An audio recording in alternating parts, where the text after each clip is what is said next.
Mesdames et messieurs, bonsoir. Il est 20h sur ITV. C'est parti pour le journal.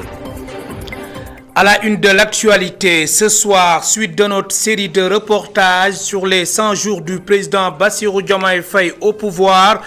Focus ce soir sur la pêche et la protection des enfants. À Ouakam, les acteurs de la pêche parlent de bilan mitigé. Selon eux, l'État peut mieux faire. À suivre le reportage de Khadija Nadjouf.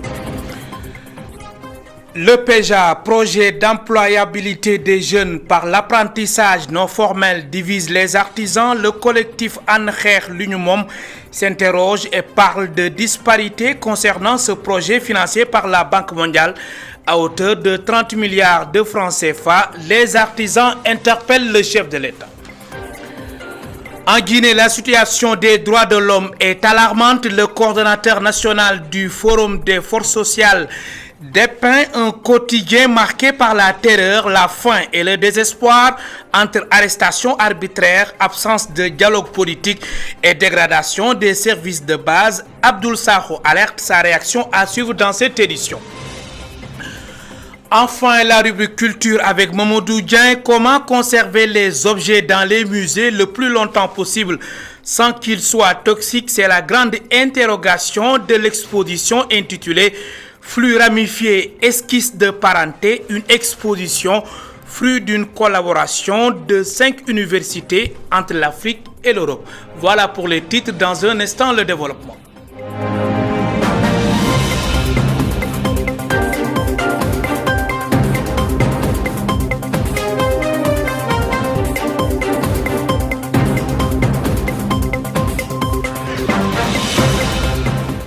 Bonsoir et bienvenue à Kafountine. La recrudescence des agressions contre les femmes fait débat et pour y mettre un terme, la ville a mis en place une série de mesures pour assurer la sécurité de la population. On peut en citer le renforcement de la surveillance de la circulation et des restrictions dans certains secteurs d'activité. En attendant le déploiement de brigades de police et de gendarmerie. Plus de détails avec David Diatta, il est le maire de Kafountine. Ses propos sont recueillis par Hassan Ba. Les mesures ou sinon les solutions communautaires.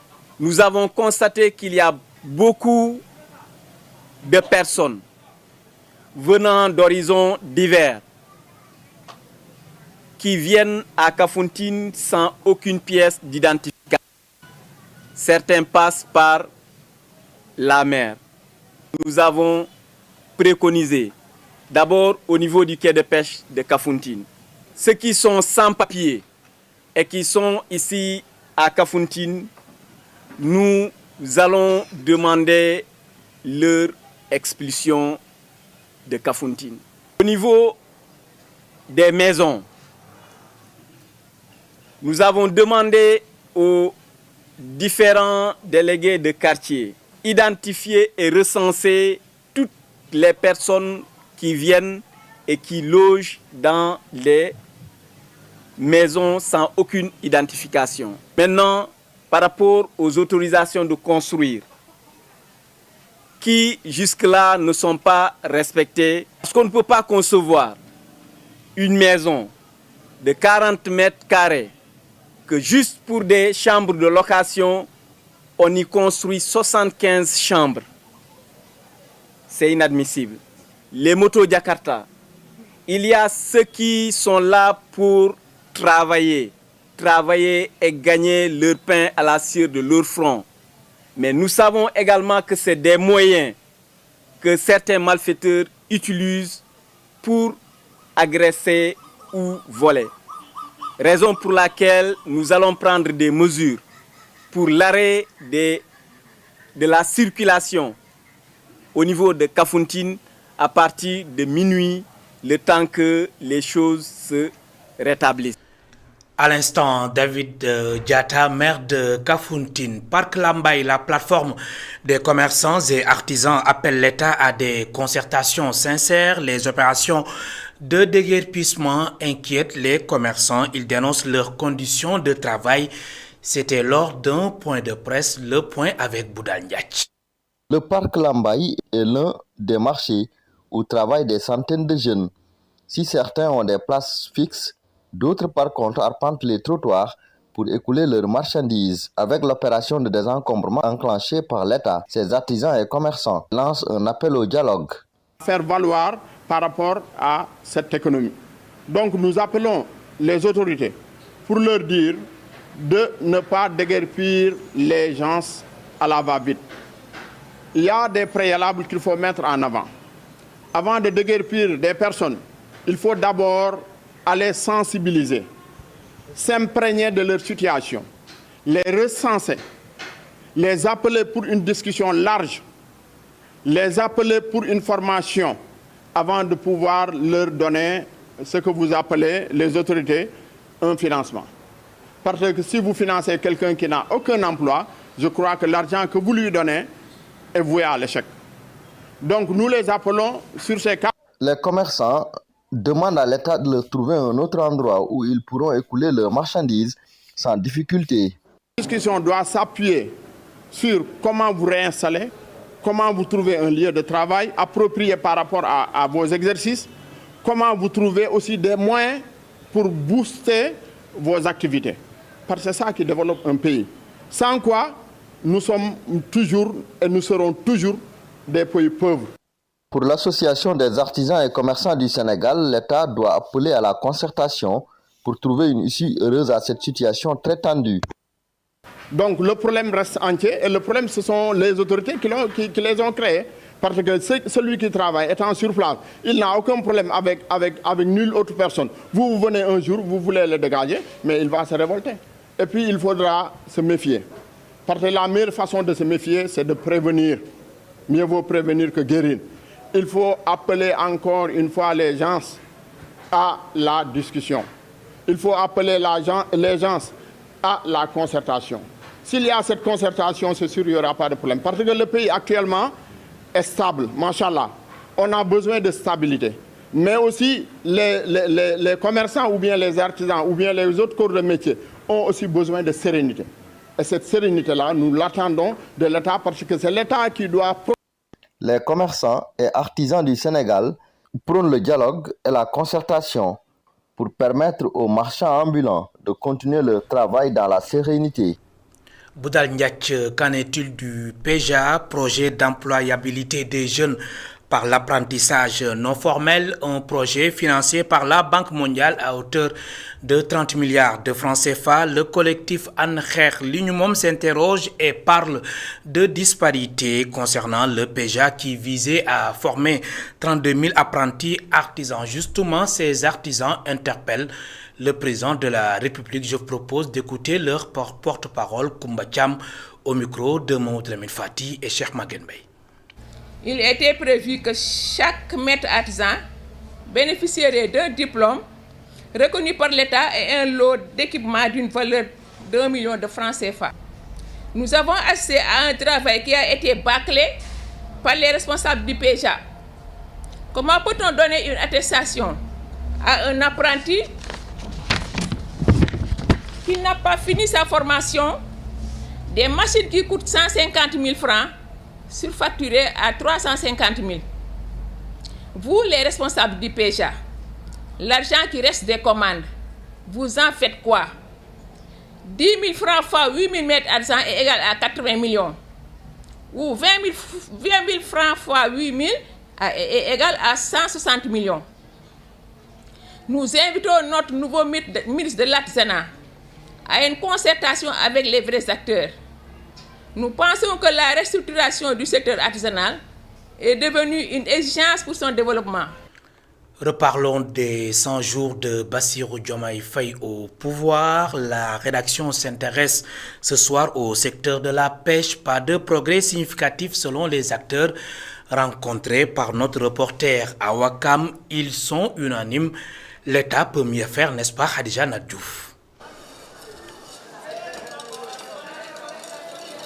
Les choses n'évoluent pas beaucoup dans le secteur de la pêche. Depuis l'installation du nouveau pouvoir, une seule petite évolution est notée par ces pêcheurs à Ouakam. C'était l'attente de tous les pêcheurs. Arrêter les licences de pêche aussi. Même si on doit aussi attribuer des licences, on doit aussi cibler quel genre de pêche qu'on doit permettre et c'est ce qu'on doit pas permettre. Cela dit, ces pêcheurs de Ouakam gardent toujours espoir et espèrent des jours meilleurs. De l'espoir, parce qu'au moment où je vous parle, ça ne peut pas évoluer rapidement, parce que le mal était très profond. Maintenant, comme on nous a aidés en bloquant toutes les licences de pêche, en donnant aussi des délais pour que les bateaux qui sont sur place doivent tous arrêter sur le mois de juillet. Donc là, comme le mal était profond, on peut juste avoir de l'espoir que les poissons vont revenir, Inch'Allah, sur les côtes. Mais jusque-là, les ressources halieutiques ne sont pas au rendez-vous et ce secteur ne fait pas vivre ses travailleurs. Mais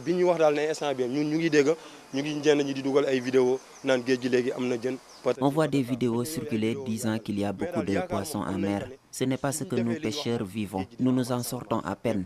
On voit une réelle différence entre la pêche d'avant et celle d'aujourd'hui.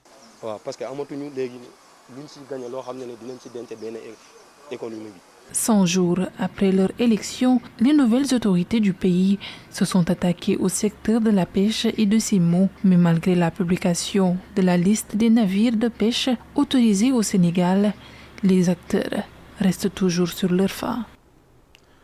Pendant ce temps, la protection des enfants préoccupe les défenseurs des droits des enfants. Parmi eux, les parents, ils estiment que 100 jours, le délai est très court, mais ils demandent au président de la République, Bassirou Diomaye Faye, d'y apporter des réformes profondes à ce phénomène. N'est-ce pas, Aïssatouka?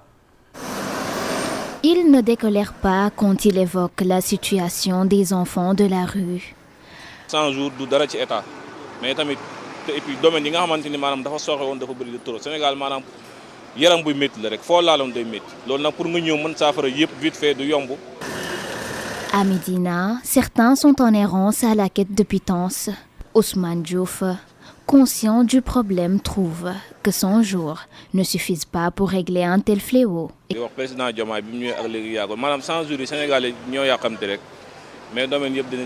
Les Sénégalais sont juste impatients. 100 jours ne signifie absolument rien. C'est vrai que la question de la protection des enfants, c'est très important. Car quand on les voit dans les rues, c'est écœurant, mais c'est encore tôt. Mais l'État doit prendre la responsabilité. Le président Diomaye Sonko, loolu jarul sax wax. Dina ko régler ba mu tégué ci yoon. Djibril Diouf renvoie la balle aux parents. Selon lui, la plus grande responsabilité leur incombe. C'est un tout nouveau gouvernement. Les gens doivent être patients et donner plus de temps au président. Moi, je trouve que les parents aussi sont les plus grands fautifs. La place d'un enfant, c'est chez lui, pas dans la rue. Muntaha lui emboîte le pas. Il est attiré par le sujet. Pour lui, 100 jours suffisaient largement pour régler le problème des enfants.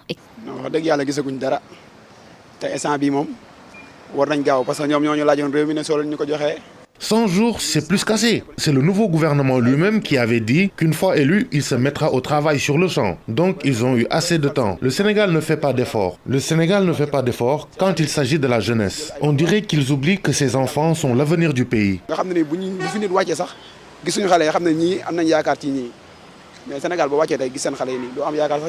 Cela fait exactement 100 jours, ce 11 juillet 2024, que Bassirou Diomaye Faye a été investi comme président de la République du Sénégal. Chez les Sénégalais, les avis restent mitigés quant à la protection des droits de l'enfant. Selon eux, cette question doit être une priorité pour ce nouveau gouvernement. Difficulté d'accès à un habitat, le dernier rapport de l'ANSD, Agence nationale de la statistique et de la démographie, révèle que 38% sont propriétaires de maisons dans la région de Dakar. Certains rencontrent plutôt d'énormes difficultés pour avoir un habitat. D'autres sont tout simplement en location. La dépense quotidienne et les salaires restent toujours une équation. Reportage Mamsenou Babou et Seleman Diallo. Seuls 38% des personnes qui résident à Dakar sont propriétaires d'un toit, c'est ce que révèle le dernier rapport de l'ANSD. Avoir sa propre maison est devenu un véritable casse-tête pour la population. Djibril Sow explique les difficultés qu'ils rencontrent pour avoir une maison. Les terrains coûtent excessivement cher, on n'arrive pas à y accéder. Les matériels de construction aussi coûtent cher. Puis quand tu gagnes Par exemple, tu gagnes 100 000 francs, tu payes ta location, tu payes l'électricité et tu veux donner les dépenses quotidiennes. Mais tu ne peux pas économiser pour avoir une maison. Il est dans la location depuis une trentaine d'années. Il a perdu tout espoir d'avoir un habitat. Les charges de la vie sont tellement lourdes, de telle sorte qu'il est vraiment difficile d'épargner pour avoir une maison. Si je suis sincère envers toi, vu mon âge et tout ce que j'ai vécu, je n'ai plus espoir d'avoir une maison.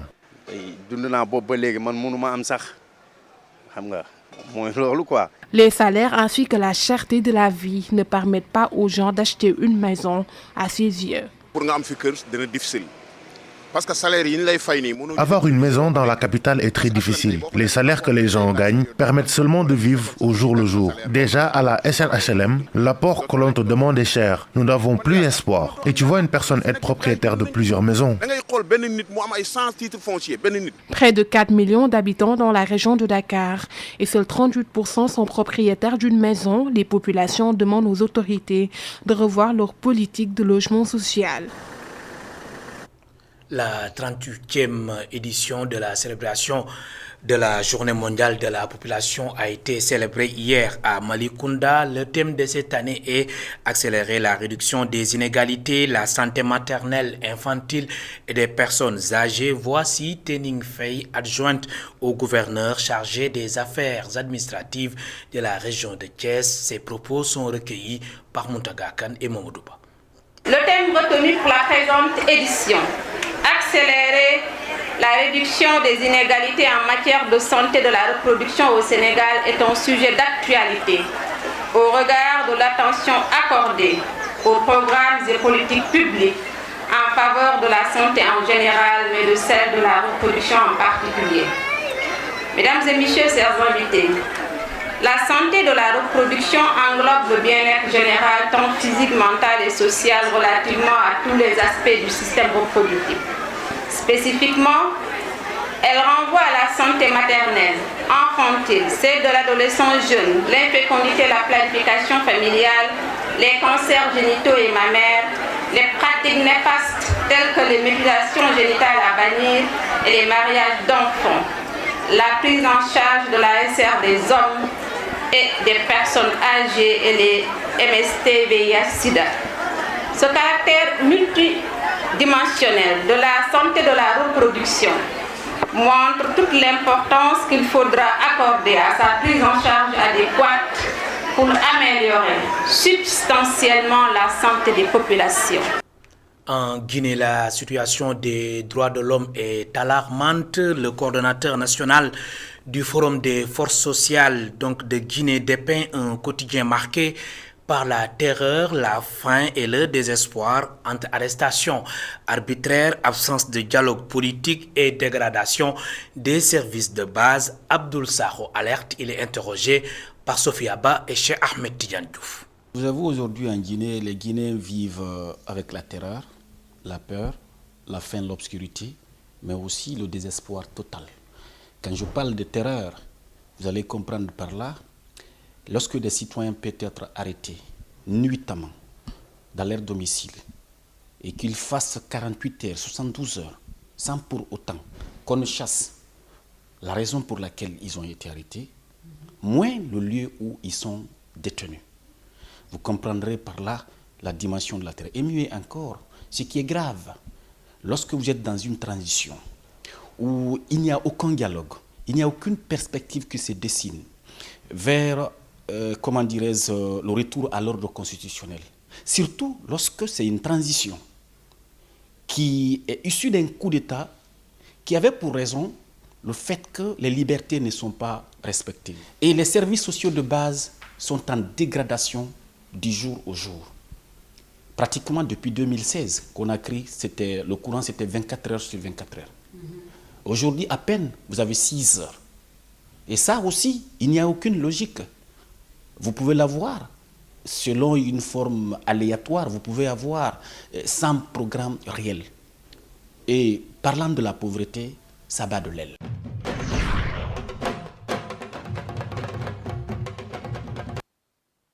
Comment conserver les objets dans les musées le plus longtemps possible sans qu'ils soient toxiques? C'est la grande interrogation de l'exposition intitulée Flux ramifiés, esquisse de parenté, une exposition fruit d'une collaboration de 5 universités entre l'Afrique et l'Europe. Elle donne également vie à des objets déjà utilisés pour éveiller des consciences. L'exposition actuellement au musée Théodore Monod de Dakar est aussi proposée en réalité virtuelle. Mamadou Dieng et Sidignan.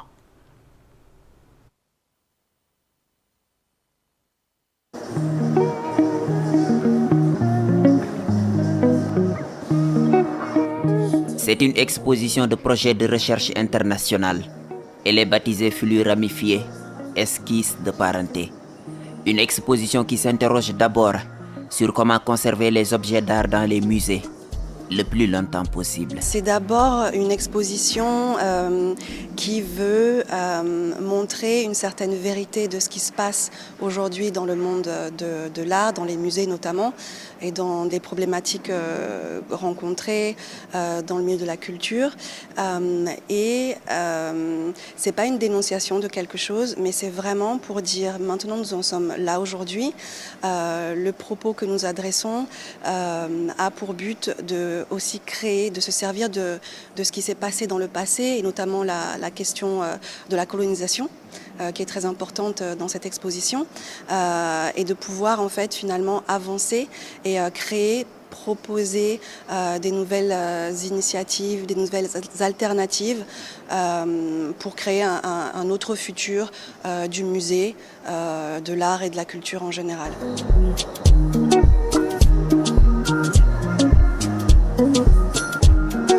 Une exposition fruit d'un quinquennat de recherche de 5 universités entre l'Afrique et l'Europe à travers le programme Reconnecting Objects, conçu pour reconnecter les objets.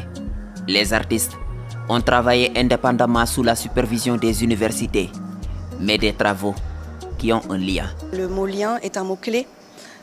Parce qu'on doit faire le lien avec l'environnement, on doit faire le lien avec les problèmes écologiques que nous rencontrons, avec les problèmes par exemple de restitution des œuvres d'art, du patrimoine, des problèmes liés à la conservation, à la toxicité, et encore une fois donc à ce rapport avec l'environnement. Et c'est vraiment, encore une fois, l'ouverture à la société qui est importante, et de vraiment pouvoir intégrer tout le monde. Tout le monde peut prendre part à cette exposition, à cette partie maintenant que nous avons et que nous devons recréer ou créer d'une nouvelle façon et avancer.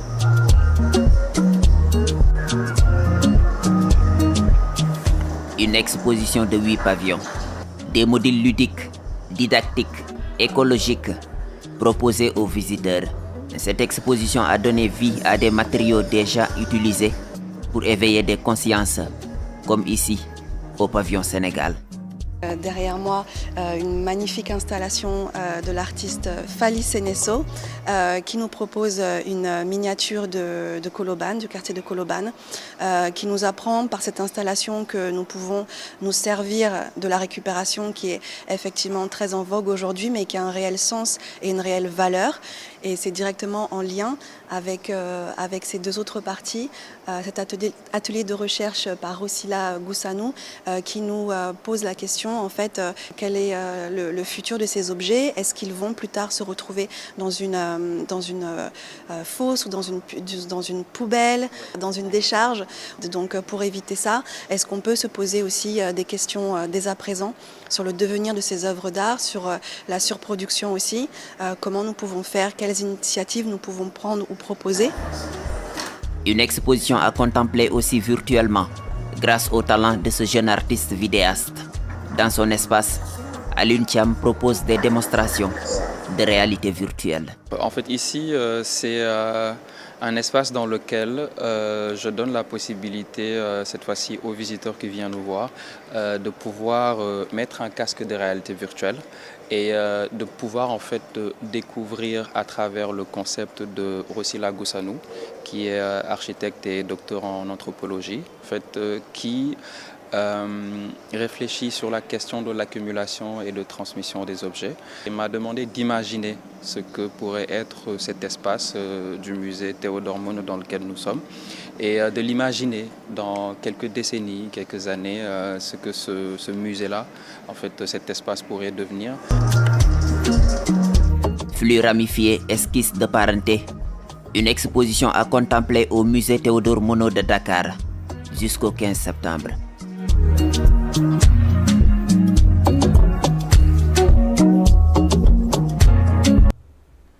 Mamadou Dieng, merci. Rendez-vous vendredi prochain. À suivre donc sur ITV, l'invité des rédactions à 21h30 sur ITV et sur nos plateformes digitales. L'invité des rédactions d'Immédiat qui reçoit ce soir Chérif Salif Sy, économiste politiste, ancien professeur à l'ENEA, École nationale d'économie appliquée de Dakar et coordonnateur du Forum du Tiers-Monde. Merci de nous avoir suivis. Bonsoir.